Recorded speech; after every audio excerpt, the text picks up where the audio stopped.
Ladies and gentlemen, very good afternoon. Can you hear me? Not yet.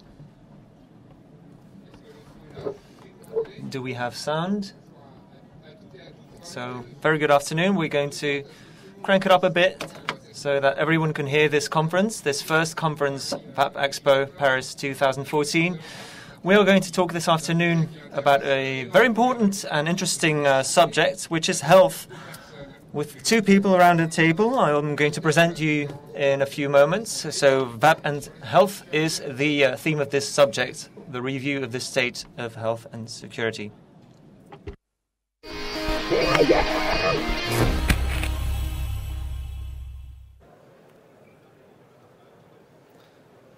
Voilà, bienvenue à tous. So, very good afternoon, ladies and gentlemen, for this conference on health. I'm pleased to see Mr. Riccardo from the University of Catania in Italy. He's a specialist in the fight against tobacco. And Mr. Nicolas BONNET, Director of RESPADD. We are very pleased to see him here. He's the Director of the Network of Health Institutes for the Prevention of Addictions. Pharmacists specialized in public health. This afternoon, we are going to organize this conference in three parts. First of all, presentations, PowerPoint presentations, where Mr. POLOSA and Mr. BONNET are going to talk about their perception on the reality of the e-cigarette when it comes to health. What is known, the review of the states, the community, the ex-smokers, and etc. And in the second part, we are going to have a debate with questions. We're going to talk about social media as well.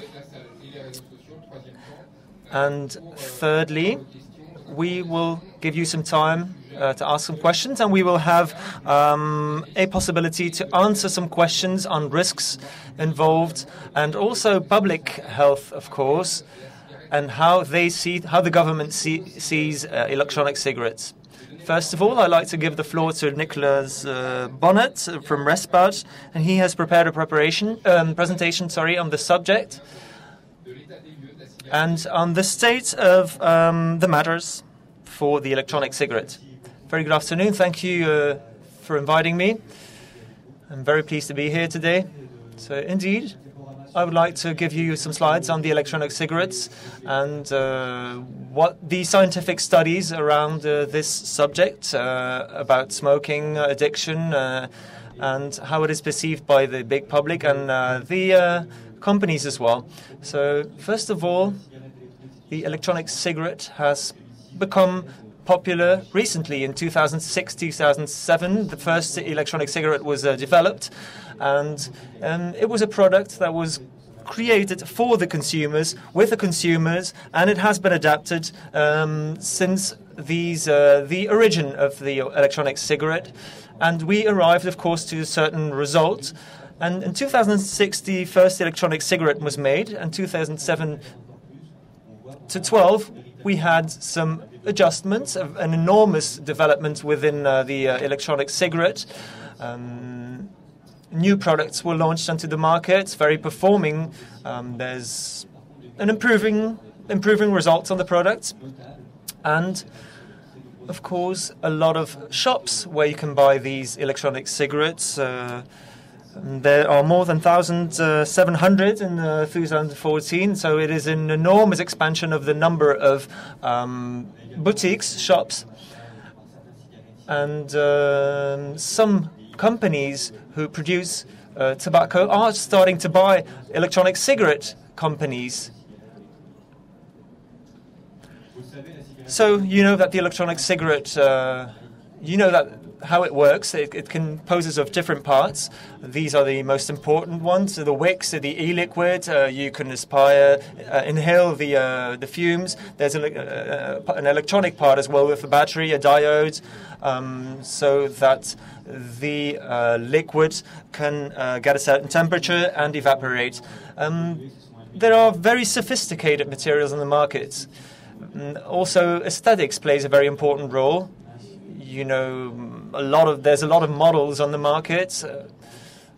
So you also know that the manufacturers have a lot of ideas when it comes to aesthetics.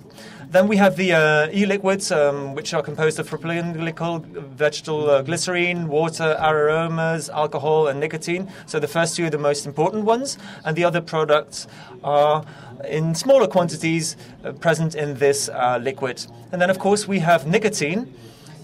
Is between 8 and 12 milligrams. So these the maximum dose in France is 20 milligrams per milliliter. So there's a lot of aromas available on the market. Some are similar to tobacco tastes. Others have other tastes. So in total, there's more than 77,000 products on the market. And we will talk about this subject later on as well. And the good news for France for this year is that EFNOR is going to propose to have a certain packet of norms, to have a framework, a regulatory framework, and also for the security, to improve security levels. The flask needs to be normalized, standardized. So these products need to correspond to certain norms. And these, and USP is the American Institute. It's a very important institute in the United States. And this organization is going to make sure that all the norms are being respected. And we hope to see some results by the end of the year. Of course, about the vapes, you have the different parts of the electronic cigarette as we saw them before. So first of all, there's the coil. There's going to be a battery with a diode, a light, a LED light, that is going to indicate, okay, this cigarette is working. And then afterwards, the liquid is going to be heated. This is going to be transformed in vapor, and the filaments are going to suck up this liquid, and the user is going to be able to vaporize, really. So this is another form of seeing it. First, so here you see how the consumer, what phases the consumer goes through, and there's an electronic current that's going through the liquid, which is going to cause these vapors, and the consumer is going to inhale the gas and the liquid particles. With propylene glycol, for example, this is one of the components of the liquid that is vaporized. And then afterwards, for the e-cigarette, we have the same chemical composition, but for tobacco products, it's totally different. And the second-hand smoke is also totally different, the composition of this. And then, of course, the nicotine. Is it sufficient for the user, for the consumer? Will the user get enough nicotine? And, well, the peak of the nicotine, you can see it here in this graph. So every cigarette will provoke a peak, and this will, of course, cause some sort of addiction. And this is different for the e-cigarette, because during the whole day you can have a e-cigarette without having these peaks, for example, which is the case for tobacco. And the results will totally be different for tobacco as for e-cigarettes. And then we see at the nicotine levels, which is one of the metabolic components of the liquid. So the nicotine level is going to be more or less the same for tobacco smoking as for vaping. So the number or the quantity of this nicotine is to be compared with a regular cigarette. And then we are going to talk about something else, the toxical product that is one matter which is not completely clear yet within the scientific world, but we still are receiving more and more data about this. We have a class of products, cancerogenic products, that we can find in tobacco, of course. If you compare the electronic cigarette with the regular cigarette, or any other devices like patches, for example, then we can see that the electronic cigarette has 1,500 times less nitrosamine as the electronic cigarette, and a little bit more than the patches or the gums, but a lot less than the electronic cigarette. So we have a product that does not deliver as many toxins as the regular tobacco. And then the other cancerogenic products in cigarettes, e-cigarettes, if you compare them to the regular cigarettes, then you see that they are not comparable. Absolutely not. So one cigarette, if you compare the ratio, so one packet, for example, of 20 cigarettes, then you have a huge number of toxins involved, and the threshold is a lot lower with e-cigarettes. So then you have the classical tobacco with cancerogenic products because of the combustion of tobacco, for example, which can cause strokes, for example. And also these fine particles are very present in the regular cigarettes, which gives irritations, and not only in the mouth but also in the throat and in the respiratory apparatus. And in the electronic cigarette, for example, the thresholds are a lot lower. They are not cancerogenic. There's no fine particles. Is there a nicotine? Yes. Are there irritating substances? Yes, that's true.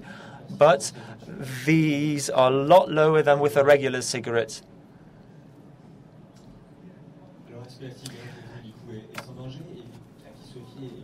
About the electronic cigarette, is it without danger smoking it? And who do you have to trust? Today, a lot of studies have been conducted, very recent studies with different results, and these have been financed not by the tobacco industry, and there's a lot of contradictions between these studies as well. There's a number of details that contradict each other, very alarming sometimes, but also very in favor of the electronic cigarette sometimes. So, of course, you have to take precautions. You have to look at the center. You have to keep aside both of the positive and the negative things, and you have to look straight into the studies. And then the experts, they have some difficulties because they have details that contradict each other, and it's difficult to do recommendations, for example.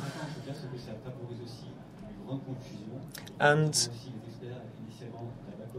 the tabacologists, for example,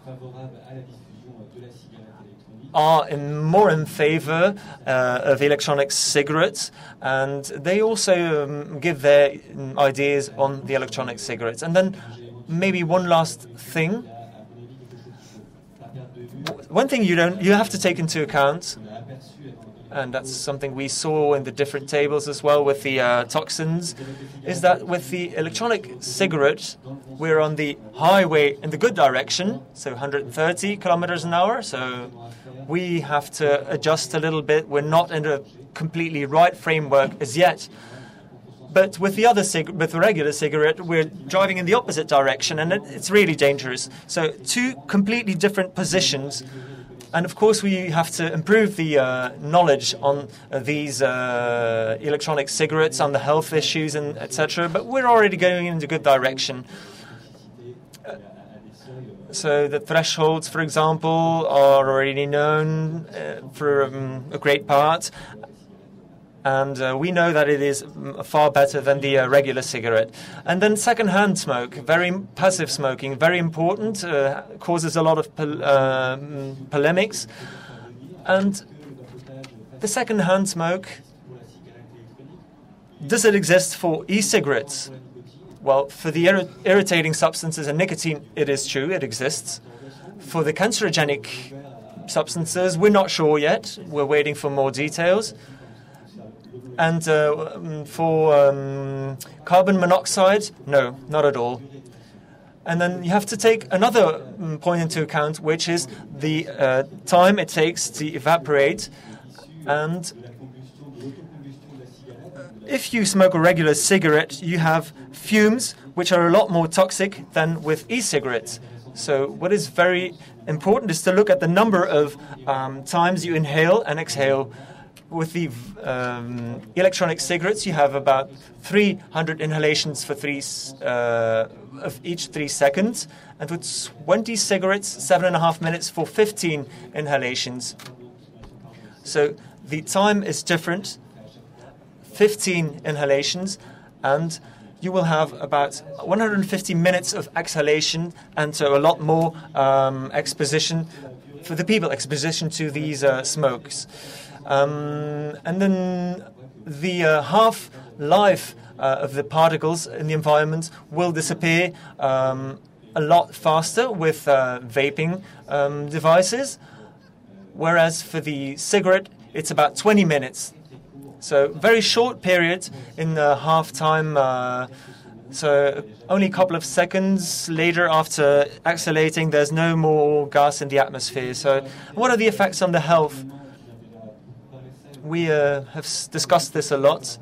There's not a lot of toxins, so not a lot of complications, but we have to say that there's a lot less people coping with bronchitis or the respiratory apparatus.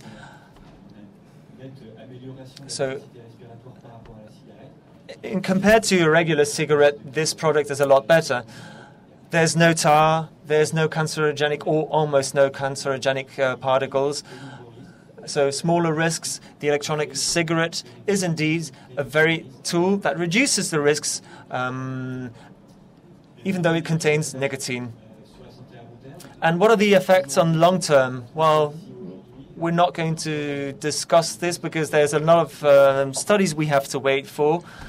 But we can say that we will not see the same catastrophe as with the tobacco so many years ago.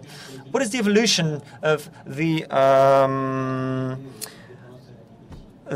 addictions, for example? If you smoke, you have a physical need to smoke, and it's also a way of acting. You need a cigarette in your hand. It's a way of compensating something. If you have a certain state of mind, you are looking for pleasure, and it's a way of distracting yourself. And then with this cigarette, e-cigarette, you have, if you remind, you have different peaks of nicotine levels, not as steep as with the regular cigarettes, smaller waves, as if we can express it in this way. So this is going to have another effect on the brain. So is the vapor going to be stay addicted to the electronic cigarette? Of course, he can stop vaping. He can pass on to liquids without nicotine, for example, and he can do a mix of both. Does it help people to stop smoking? Well, nicotine in tobacco products, not at all. It's very hard to stop smoking when you use tobacco products. With the e-cigarette, it's not as clear. We see that people are less tendent to smoke. If I look at the results of an inquiry that was done on a forum, we can see that the electronic cigarette, on about 10,000 people who responded, that about 74% went from the regular tobacco to the electronic cigarette and stopped smoking. So it's a complete change of habits, really. And what can we recommend to the smokers and non-smokers then? For the smokers, we say yes to the electronic cigarette. Why? Well, because there's the risk to be dependent and to be addicted to tobacco diminishes. And of course, you have also the prevention element, which is very important. With the non-smokers, well, there we see that it's not as good to start with smoking electronic cigarettes, because it could be possible that you become addicted to it, and also you could fall back to the regular tobacco products and start smoking again. Will the tobacco or the electronic cigarette cause a persistence in dependency? Well, of course, you have the aesthetic aspect of the electronic cigarette. It's a habit to start smoking electronic cigarettes, so this could be a risk. And what is the future then for the electronic cigarette? It's an enormous $1 million market, really. It's exploding, the market, and this is the proof of it. We have some numbers from the United States, but the figures in France are the same. So the number of people that bought these products has exploded as well. And we see that there's not really an effect to cause-to-effect thing, and we see indeed that the number of cigarettes is slightly going down in France, and also the youngsters, for example, are smoking less than they used to be. I'm not sure if it has to do with the apparition of the electronic cigarette, but we see indeed that the number of smokers is slightly dropping. And that was at the same time when the electronic cigarette was introduced. So the question is whether those are correlated or not. And then we see that the sales of products to stop smoking has indeed also diminished by 32%. Okay, of course, there are data, it's numbers, but it's very important to take that into consideration. And when you have a decrease in the sales of tobacco and all those products that are substitute, actually, at the end of the day, you have industries which are trying to, carry out on that and trying to retrieve that share, and also with customers, with clients and users. And the idea is also to be a bit confusing, creating a quite, difficulty. And at the end of the day, we've had recently examples with other products which were carried out for teenagers, but also for women. Obviously, we need to be cautious. We really need to pay attention to all those products, to all the messages that are given. And we need really, I repeat myself, to pay attention to that. So where are we placed? 50 years ago, it was quite easy. It was a market where you had nicotine, you had different types of tobacco to chew, to smoke. But now it's easier because you have reduction in the combustion, and you have all the products which are substitutes. And depending on the prescription that you have a decrease of the risks. So. Of course, e-cigarette and all new products linked to new ideas. For example, the English tobacco and so on and so forth. So it is a great evolution that is carried out. We have a great challenge, really, and the monopoly that we had of the nicotine is not anymore present. So people always try to keep that. Monopoly on the market, and they have different actions for politics, etc. And what about also different other things for tobacco? Here, tobacco products. Here, e-cigarette is less, of course, toxic than tobacco that is heated.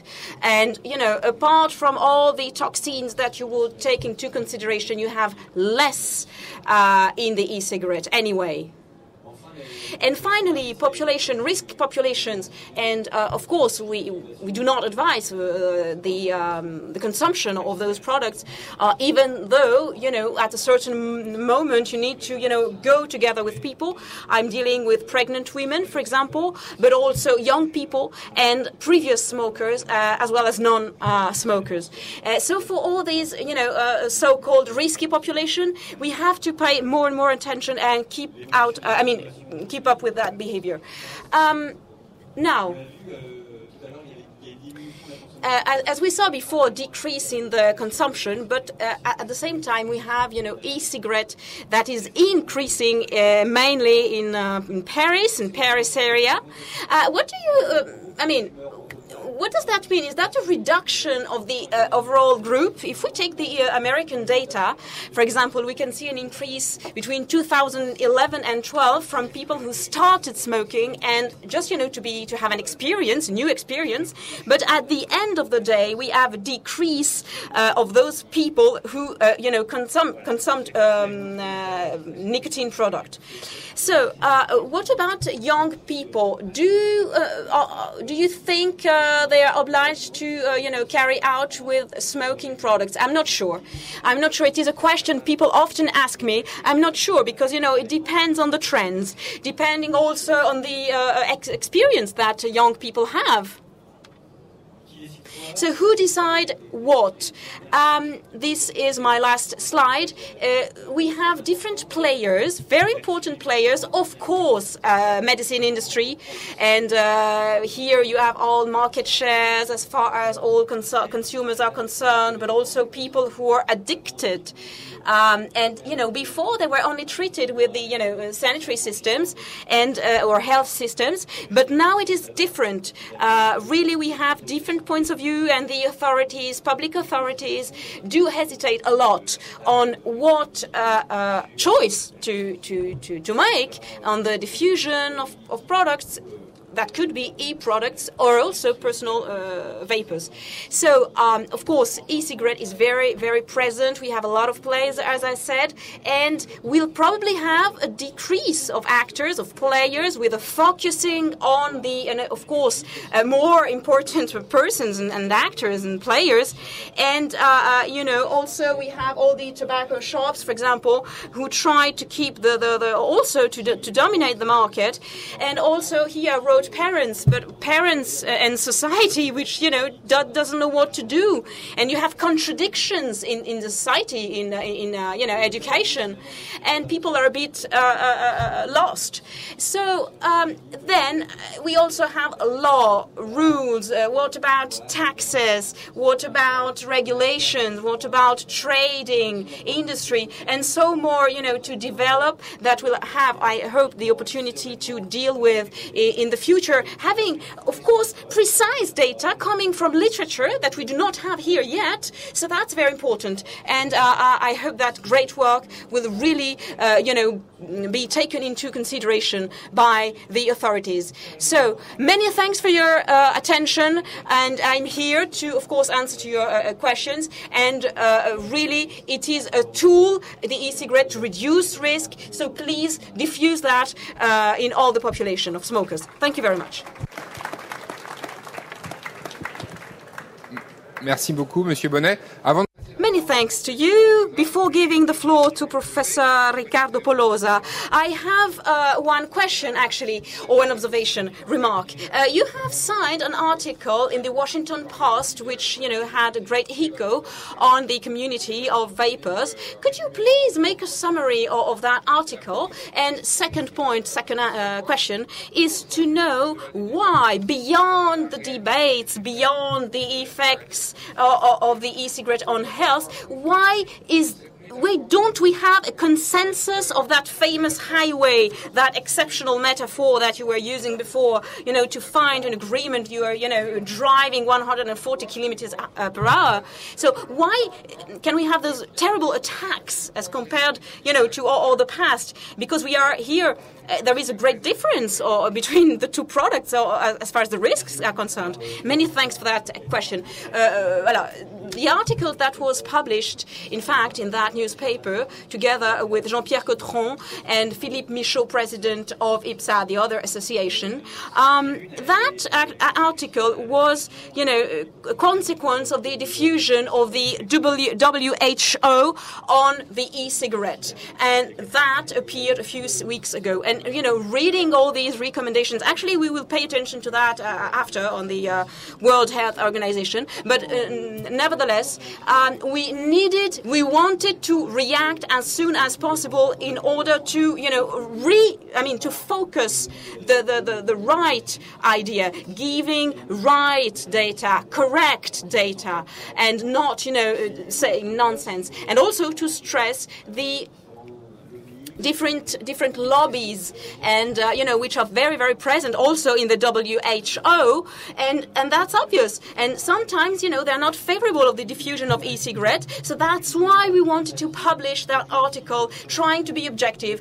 and trying to give data on the diffusion of the as a tool of reduction of, risks and so on and so forth. So it is a tool that enables smokers to handle better their habits.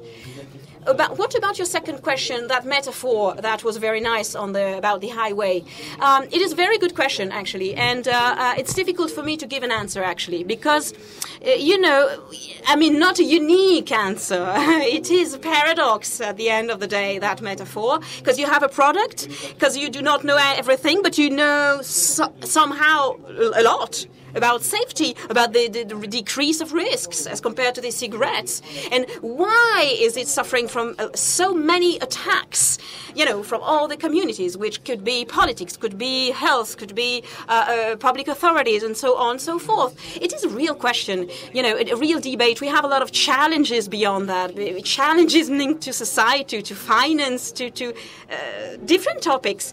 So you cannot solve it just right now. And moreover, we need to, as actors, we need to really find the right dimension in the right way. Why not 140 kilometers per hour, but trying to reduce the risks for the consumers? Dr. POLOSA, you have the floor.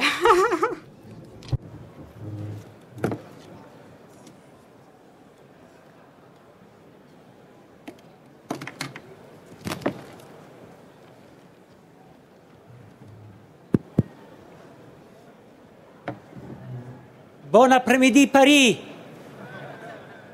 Good afternoon, Paris. And I'm very grateful to Remy Parola and FIVAPE for this kind invitation that allows me to speak to you, and I hope in very simple terms, about the many complexities of this very exciting area of, let's say, medicine. May I say that? For me? No. Okay, let's say this area of entertainment that may have some medical implications, right? And I really want to make quickly a few disclosures. First of all, I'm a medic. I run one of the most busiest smoking cessation centers in Italy. So sometimes people tend to forget that I'm not a politician, not just a scientist, but a medic, and I know what I'm talking about. Second of all, I would like to thank you, FIVAPE, also for the kind donation to a no-profit organization, because my honoraria goes entirely to the Italian League Anti-Smoking, who has been battling very hard against a politician trying to hamper the progress of electronic cigarette in Italy and in the world. And with that said, I hope the clever technician here will start making a move, because otherwise you'll get very bored. There is a bonus. I'm Italian, so my Italian English is very understandable. And also, I'm talking to the people in the box over there. you should pay me money because I'm too easy to translate.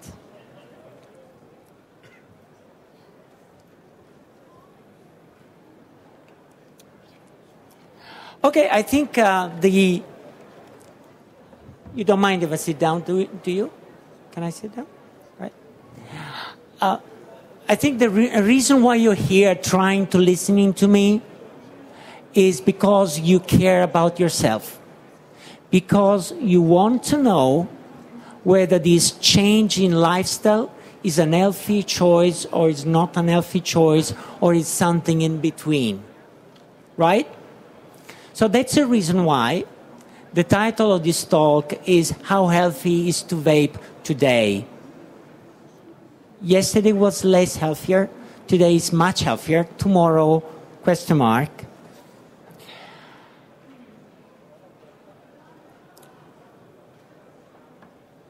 For those who really want to wander about and enjoy the fair, I'll start from the end by saying two very simple and quick messages. This is the WHO report statement that Dr. Bonnet rightly criticized through the article in the Washington Post. And it says essentially that electronic cigarettes, I'm reading it, you can read it, I can read it, deliver lower levels of toxin than conventional cigarettes.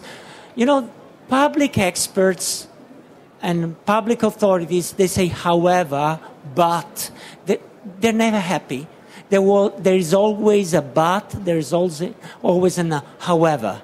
But they still deliver some toxins. The accurate statement is, and that's for you guys, that you vape, electronic cigarette so far deliver lower levels of toxin than conventional cigarettes. And by an account, these lower levels of toxins are, in my opinion, of irrelevant health impact. So you should go back home happily today, thinking of what I've just said. Another important statement in that document by the WHO is the electronic cigarette pollute the air less than conventional cigarettes. We all know that. We all been knowing these things for years. But they still pollute the air. The correct statement is the exposure of bystanders to chemicals in e-cigarette vapor is not at levels that would be expected to cause any health problems besides some irritation if you really want to account for that. So these infograms was prepared by myself and the head of CASA, Ellen Keller, in 2011. And let me tell you, today, September 2014, I'm even more convinced that I was showing in 2011 was true. It's a simple fact. I'm not going to repeat what Dr. Bonnet just said, because no tobacco, no combustion.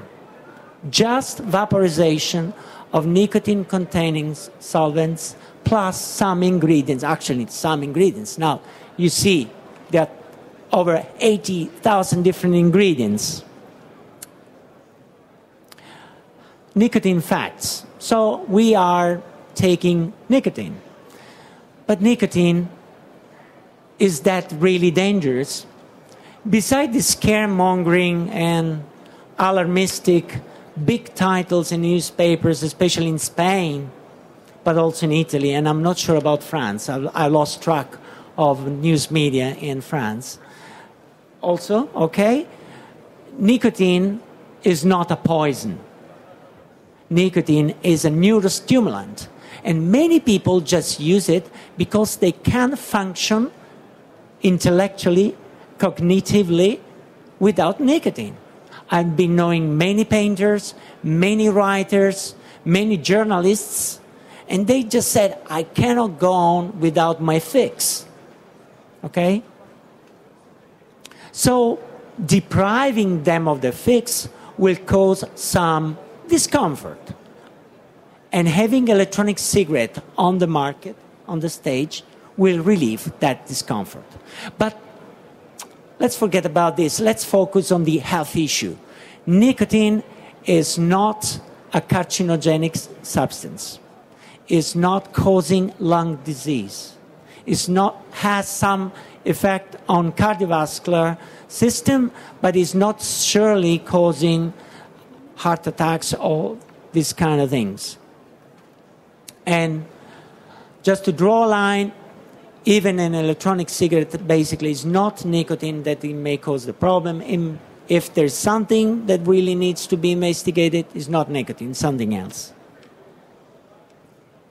So that explains why when we met in London a year ago, and when deciding the level of risk of nicotine-containing products based, on several items, morbidity, mortality, contraband, black market, impact on your pockets, and a number of items have been piled up to classify the risk. Well, the risk of e-cigarette equates to 4, when the risk to tobacco cigarettes equates to 100. The problem is, how low risk is low risk for electronic cigarettes? That's the debate that goes around with most of public health experts. And I try here today to summarize with very few slides what I believe it is that the low risk level for electronic cigarette is so low that it should be taken into account. Of course, Dr. Bonnet has just mentioned carbon monoxide. Carbon monoxide is generated by combustion.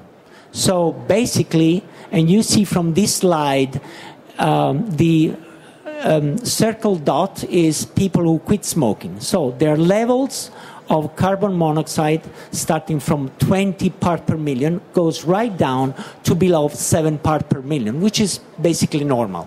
If you go outside and you start breathing in the polluted area of Paris, you will have 5 ppm, 6 ppm, 7 ppm of CO. Okay? So this is a good story.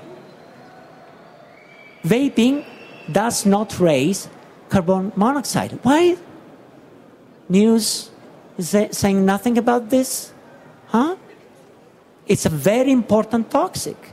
It causes a lot of problem. You can ask me about this later on if we have time for discussion. Okay, we just want to focus on what comes in your body when you vape. It's nicotine, solvents, PGs and VGs, flavorings, and other contaminants. Please, just give me 30 seconds of your attention to try and understand what I'm trying to show here. There's no way by epidemiology we are going to answer all these questions about these implausible risks. They are too little. And it's going to take 30 years for cigarettes, it's going to take 60 years for vaping, okay? But there are models. One of the models that we can envisage to use is cytotoxicity models. So they take your human cells, they put it in a little plastic transparent dish, they give food to these cells, it's called culture media, okay? And they start growing until they cover all the bottom of this transparent dish. And they look like this. Nice, healthy. What happens if I smoke a cigarette and I give some of the vapor of the tobacco smoke to these healthy cells? They die. They detach from the bottom of the dish and they die. What happens if I vape with nicotine? They look pretty much healthy to me. Don't you think it's more or less the same? I cannot see any major evidence, although if I can measure some difference, yeah, some implausible difference will be there. But anyway, this is just some data that says exactly what I just said, that nicotine is not associated with any cytotoxicity. It's a dose-response study, okay? And then, this slide I think has been shown already. When you think of nicotine, you think of total dose in terms of toxicity. When we think of addiction, when we talk about addiction, we need to talk about speed of dosing, which is a completely different matter. Total dose. Believe it or not, the total dose that you can reach with most advanced models today is equal to 1 cigarette, but it takes 35 minutes to reach the same dose in your body. Are you vaping 35 minutes continuously? I don't think so. And nicotine has a metabolism because our body are not stupid. They defend themselves against toxic substances. So they metabolize them. And metabolism of nicotine is fairly rapid. Let's take a walk into the solvents and excipients. Propylene glycol and glycerol. Okay, you can read this in basic facts. We know that these are fairly safe. Fairly safe. They can cause some irritation in susceptible individuals. Not in all individuals will experience irritation from these components, from these excipients.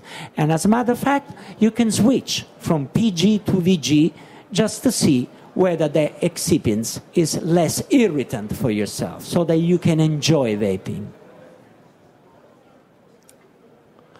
And again, in the same model of happy cells living on the bottom flask, you will see that there's no cytotoxicity measured. However, again, scaremongering media, especially in Spain, has projected terrible scenario for these ingredients. Lipoid pneumonia. Wow, that sounds very nasty, doesn't it? Lipoid pneumonia, it's something that occurs when our lung is exposed to huge amounts of lipids. And these cells are our guardian angels deep inside our lungs. They are called macrophages. What they do, they eat all dirt that comes from the environment that we breathe every day. So in this case, they are eating lipids. They are coming from somewhere. But it's not coming from your vape cigarette. It's not coming from vaping, although there are case reports. But these case reports have been clearly misunderstanding the whole, let's call it biology of the electronic cigarette, because the glycerol is not a lipid. It comes from glycerine, that's correct, but glycerol is an alcohol, so it's very soluble, and it doesn't get stuck in macrophages. So it's a lie, or people didn't just understood what they were doing. Actually, that lady was fumigating the house against cockroaches, so fumigation contains lipids, and that's the real reason. This is a very nice but complex slide. What it says is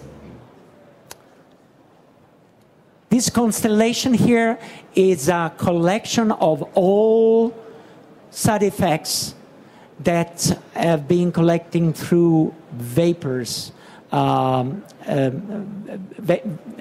the web, okay? There are a lot of things. I'm not going to read them out to you. Of course, this is sign that for some people, there are hypersensitivity reaction occurring.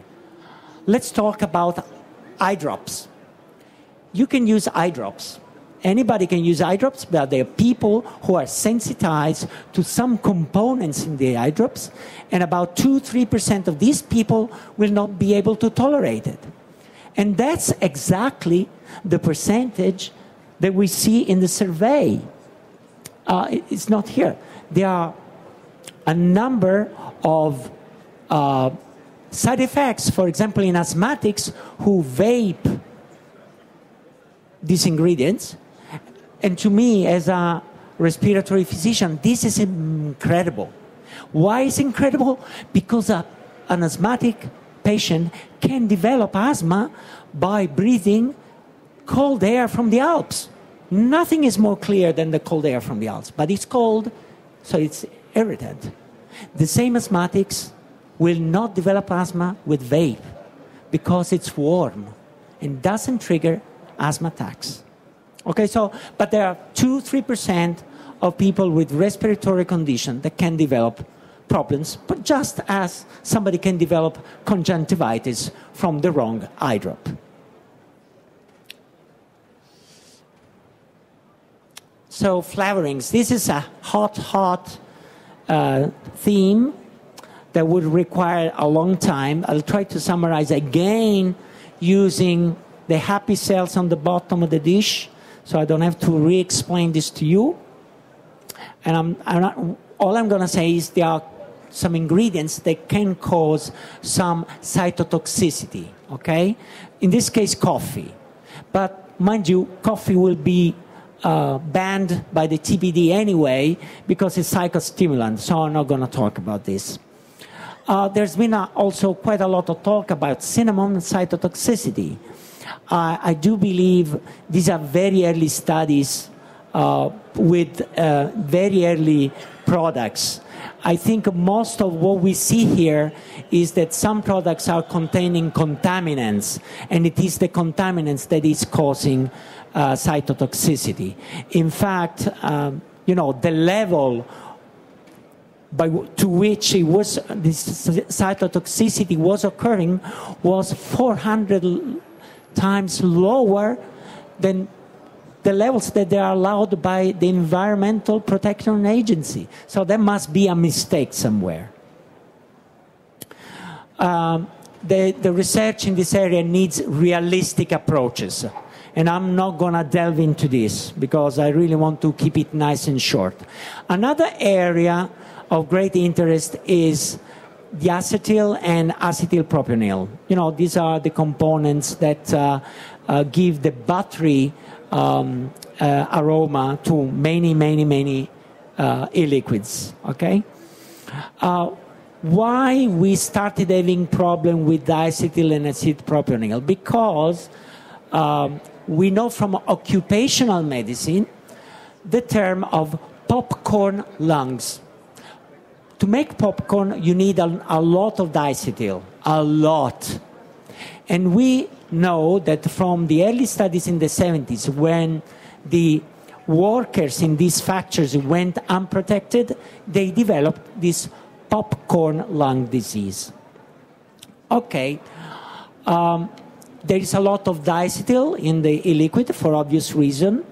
About 74% of the products tested by my dear friend Konstantinos Farsalinos have shown to contain diacetyl.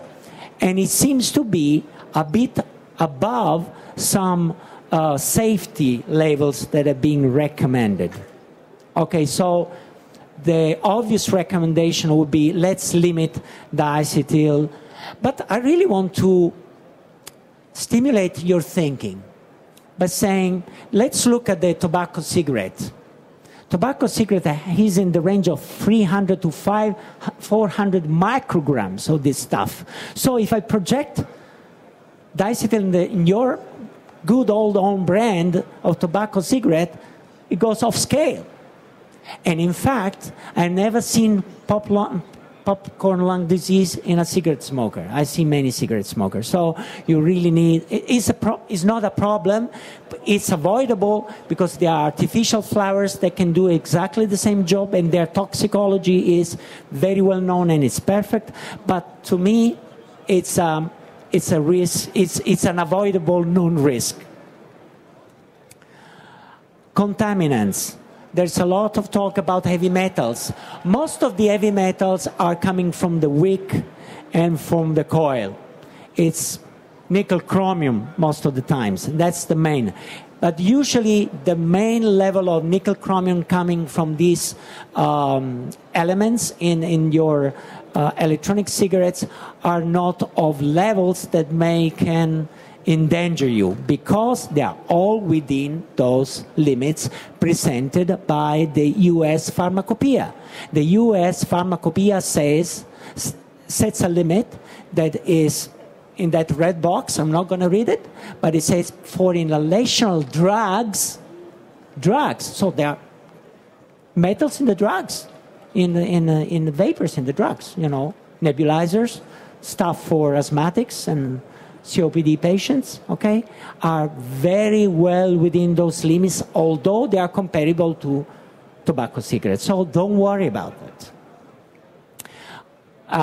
I'm not going to spend a word on nitrosamines. To me, this is a known problem. There are no nitrosamines unless there's some contamination in some tobacco extracts in some liquids. This should be, of course, we are working towards standards of quality and safety with a lot of companies, association, FIVAPE, ESITA, IDUS, AFNOR, BSI. We're trying to make some good work so that the regulators in Europe cannot say anything about our quality levels. And the consumer is protected. So another big area of debate is thermal degradation, and particularly aldehydes. Aldehydes are formaldehyde, acetaldehyde. Let's focus on the first two. And if you compare with the conventional cigarette, one conventional cigarette equates to 15 puffs of your electronic cigarette, the difference is formaldehyde is 10 times less in electronic cigarettes, and acetaldehyde is 450 times less than your own old tobacco cigarette. But this is not all. This is when I use this guy, Dr. Count's criteria. If I use beta studies from California institutes, the ranges are completely different. And you know what happens? The same slides becomes not 10 times less than tobacco cigarette, it's 57 times less than tobacco cigarette for formaldehyde. And from acetaldehyde is 2,200 times less, to 22,000% less. Okay? What the regulators want more? You tell me, for God's sake.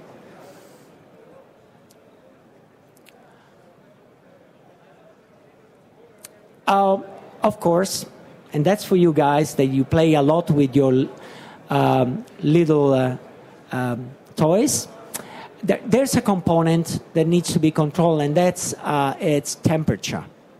And as you can see here, temperature has having a big factor in production of aldehydes.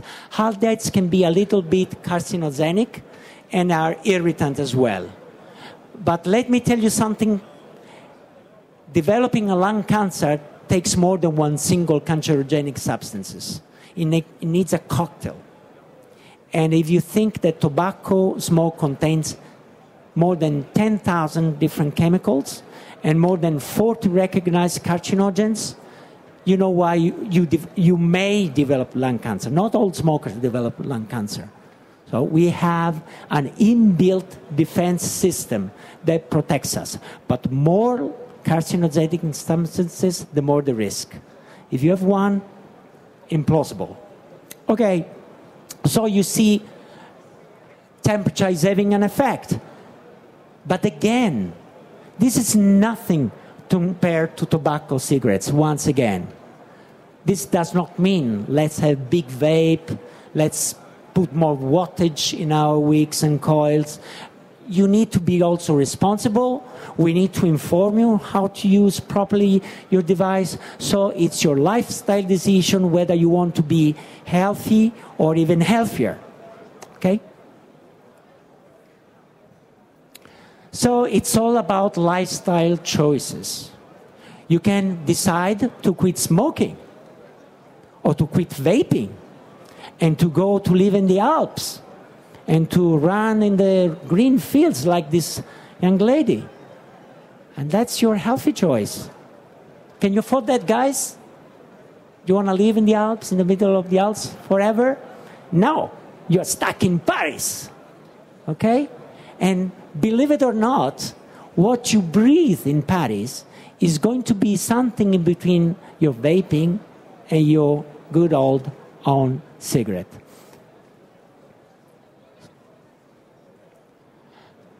Last slide. I'm just giving you just a little sample of what we are doing right now to make sure your health stay healthy. First thing that we need to do as a responsible industry, not me, I don't do any industry, but I'm assisting the industry of developing standards, is to work on good manufacturing practices. Quality management system. That means that this liquid you're buying, you really need to know they are coming out of a controlled process in an industry. Like the ice cream you buy, the sweets you buy, they undergo a process of quality. Liquids needs to undergo a process of quality. It doesn't need to be super quality. It needs to be just enough to make sure that your health is protected. So, pharma grade for nicotine and for any solvents. Why pharma grade? Because so I don't have those contaminants.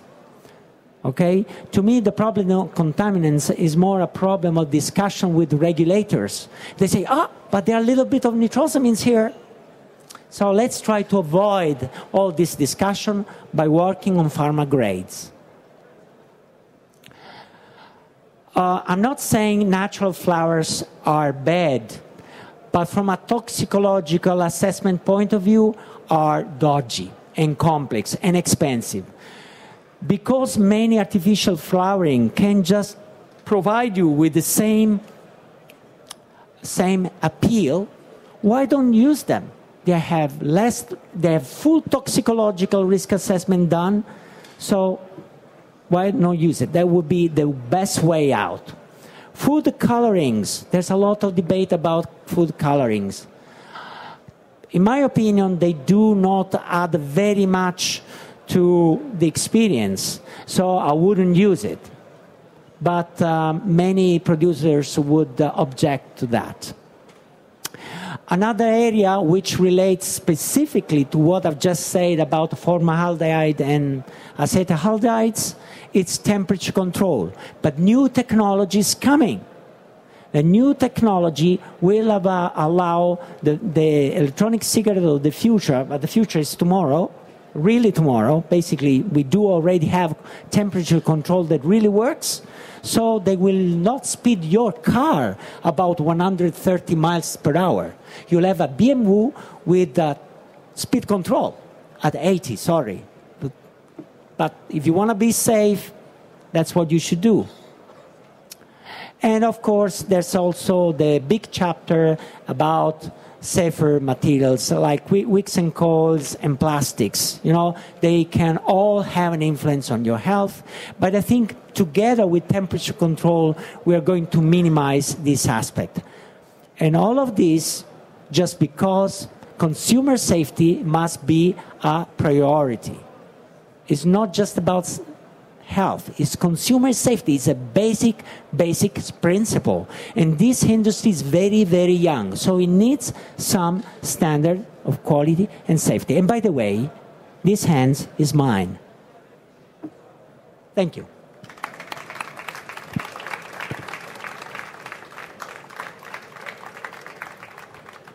Merci beaucoup, Professeur POLOSA, pour cette présentation. Thank you for this presentation, Professor.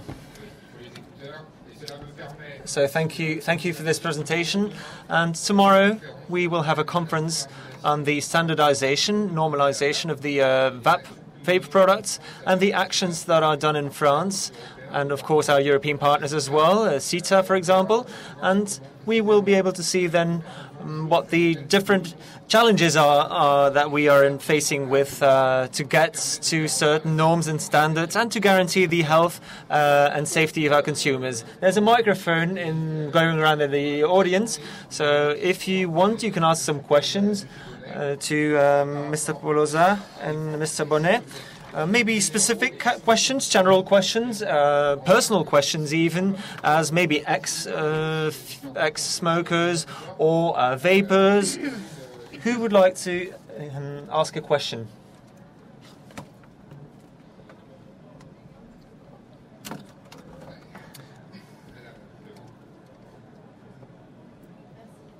Thank you. A personal question. I'm an ex-smoker, just recently stopped smoking, and I've been vaping for 2 years now. And I think I'm within these 2 or 3% of people who have irritations at the lungs when I vape. And do you think it's the vegetal glycerine or the propylglycol? Do you have any idea what the most irritating substance is, or what the characteristics of these substances are?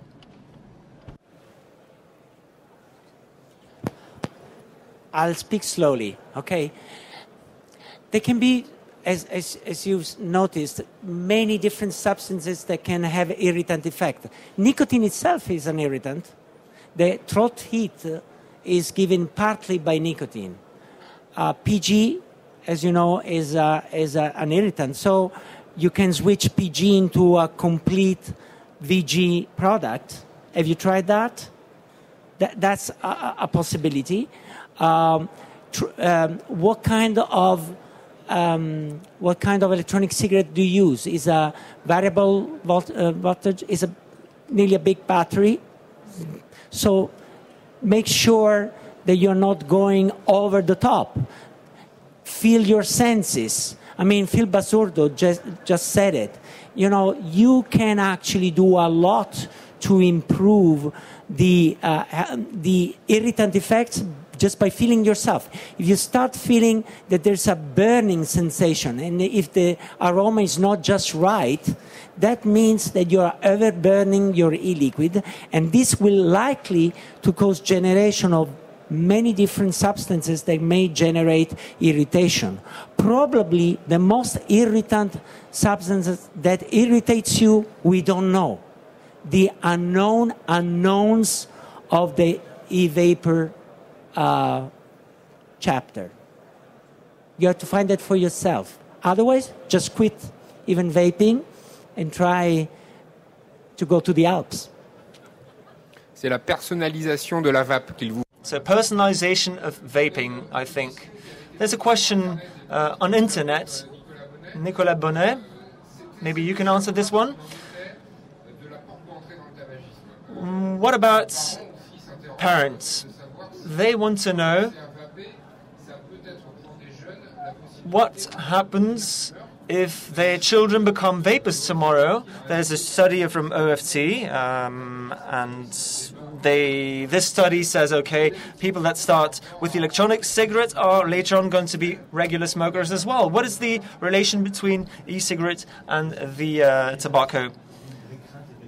Indeed, this is absolutely a fear that parents see their children taking regular cigarette after taking the electronic cigarette.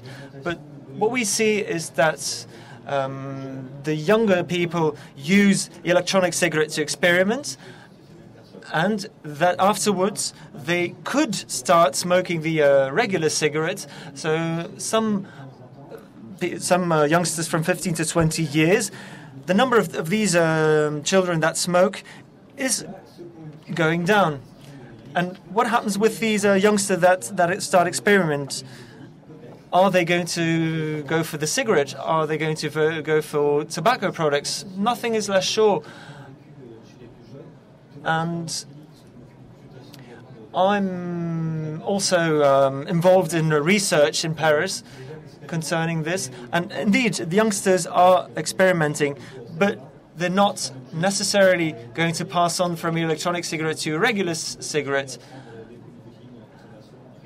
And I'm not sure how many youngsters smoke in Italy, people from 20 years old.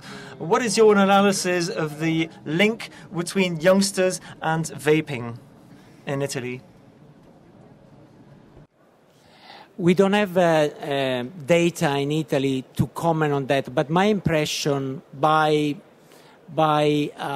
analyzing the situation in the schools is that the problem of vaping and smoking has to be contextualized in a larger phenomenon, which is cannabis, which is little tablets, MCDC, and other heavier drugs. This is a big phenomenon in the Italian schools, which is bigger than smoking and bigger than the e-cigarette vaping. I'm disconcerted because the public health officials are focusing so much on electronic cigarettes when they should focus on other problems. And the reason why in the US you have a reduction of the overall smoking prevalence may be because electronic cigarette is having success, but my suspicion is that because other drugs are of more interest to youngsters, that they want to have we've been young. Oh, you're young, of course. But, young people don't want super safe things. They want to take some risk. It's a risk-seeking behavior. And you're not risk-seeking behavior with an electronic cigarette. I cannot believe this. So they can say whatever they want. In a few years, we'll be able to demonstrate once and for all that this getaway story is... Can I just use a bad words in English here? No. Okay. Bollocks. We're in Paris. Est-ce qu'il y a des questions dans le public? Are there any questions? It's not recognizing that the real problems are somewhere else. Bonsoir. A priori, The only addictive substance in a cigarette would be nicotine. But if you have the classical cigarette, is it the only substance which is addictive or not? Well, it depends. There's different types of addiction. Addiction not only because of the substance, but also the habit of smoking, of course. Indeed, addiction is also a way of habit, the way you smoke, and there's all kinds of different types of things that can lead to addiction. It could be an interaction between the product, the person, and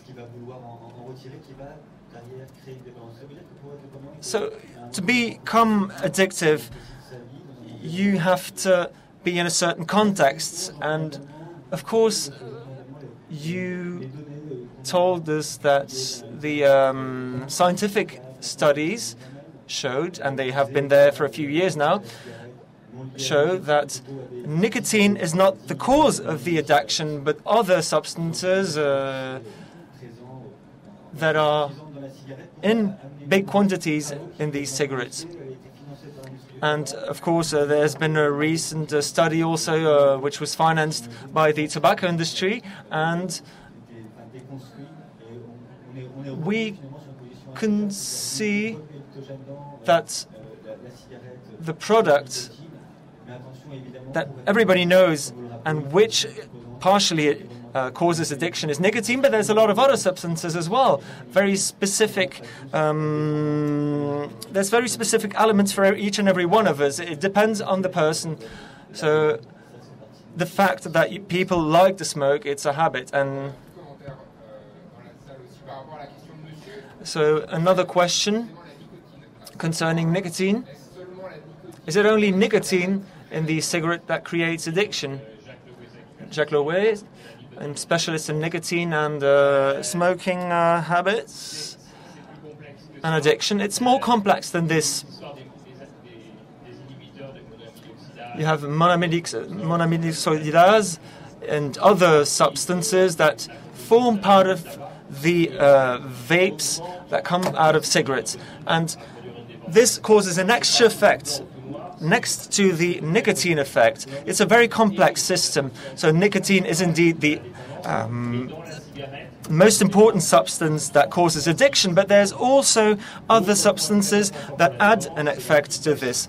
And the speed in which the nicotine arrives in the brain is very important as well. So Riccardo has shown us the details. The e-cigarette is not strong enough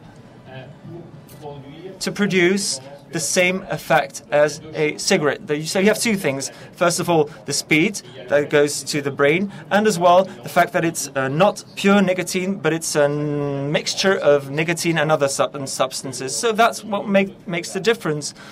And what also causes a different addiction level with different people.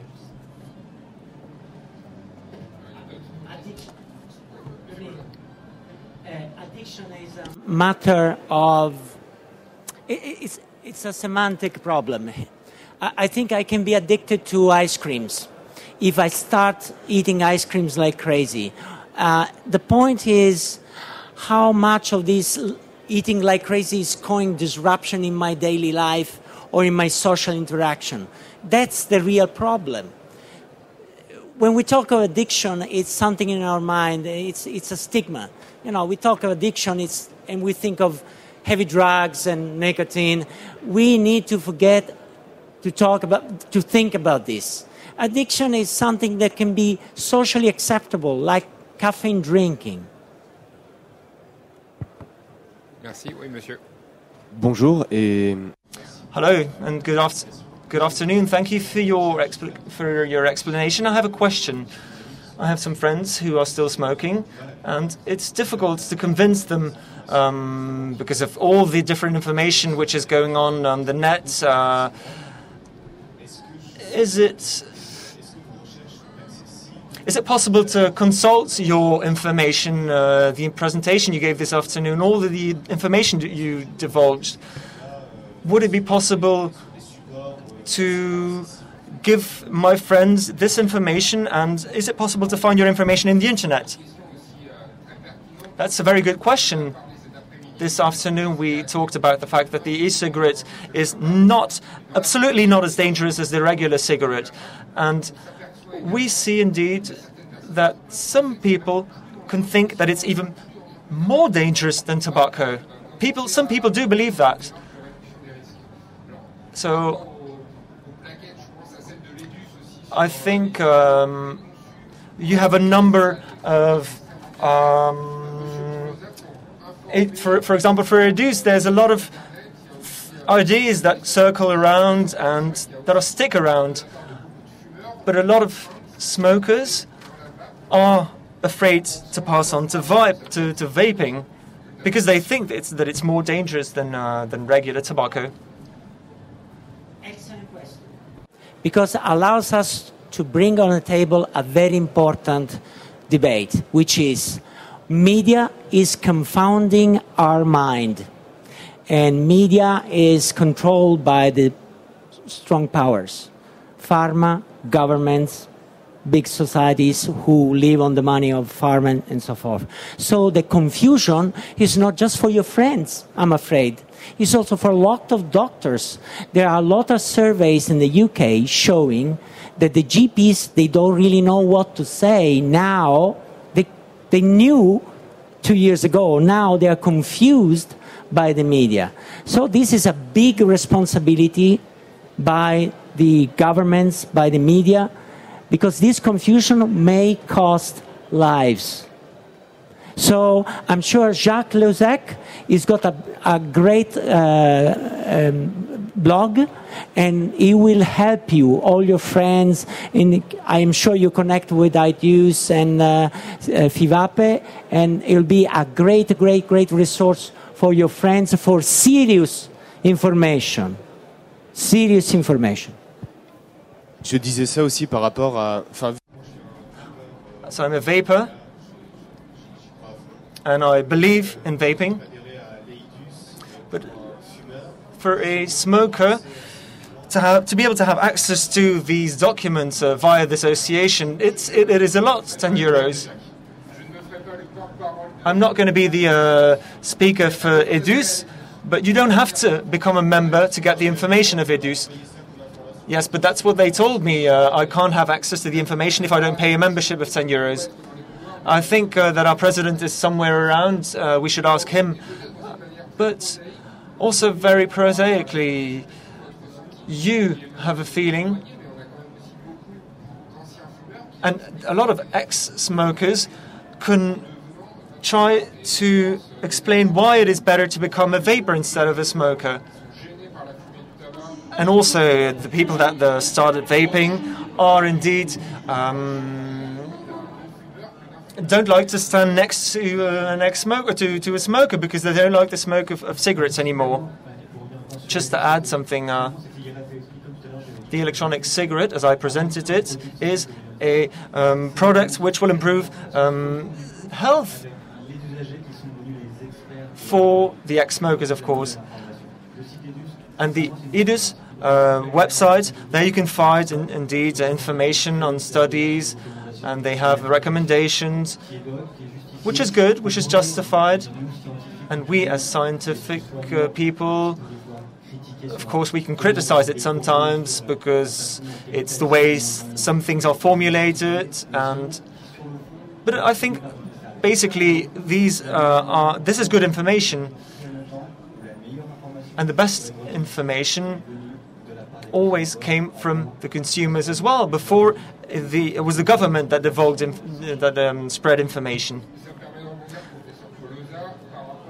So, about the confusion within the media, the vapors could have been destabilized by the report of the World Health Organization. We're going to talk about this, but maybe it's the role of the WHO to have a regulatory framework.